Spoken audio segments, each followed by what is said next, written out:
ካንተ ልጅ እንዲኖረኝ አልፈልግም። ኧረ ቀስ በይ እባክሽ። ቀስ አልልም። ምን አገባ? ቆይ ለምን አትረጋጊም? አንቺ ምን ሆነሽ ነው? አልረጋጋም። ምንም ያረጋጋ ነገር አለና ነው የምረጋጋልህ። በቃ እንዴ ተፈጠረ እኮ ምን ማድረግ ይቻላል? ተው እንጂ አንተማ ምን ይነካል? የኔ ህይወት ነው የሚመሰቃቀለው፣ የኔ ህይወት ነው የሚበላሸው። ጉዳዩ ከሁለታችንም ነው።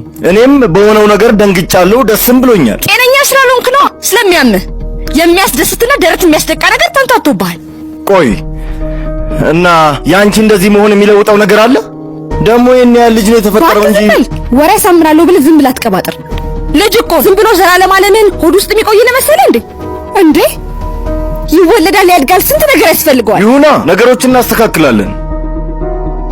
ደግሞ ልጅ በመሃላችን የተፈጠረው ይበልጥ ሊያቀራርበንና ሊያጠነክረን ስለፈለገ ነው። እኔ እንደዚህ አይነት ተረት አይገባኝም። ሳልጠነቀቅ ማርገዝ ሲያንስ ወልጄ ድጋሚ ስታልደግሞም እሺ። ስለዚህ አስወጣዋለሁ። እንዳታስቢው፣ ልጄ ይወለዳል። ይሄንን ቆሻሻ ሐሳብሽን ከአይምሮሽ አውጪው እሺ። አላረገውም። በዚህ እድሜው ልጅ ቁጭ ብዬ ልጅ ማሳደግን አይምሮ አይቀበለው፣ ያውም በእንደዚህ አይነት ሁኔታ።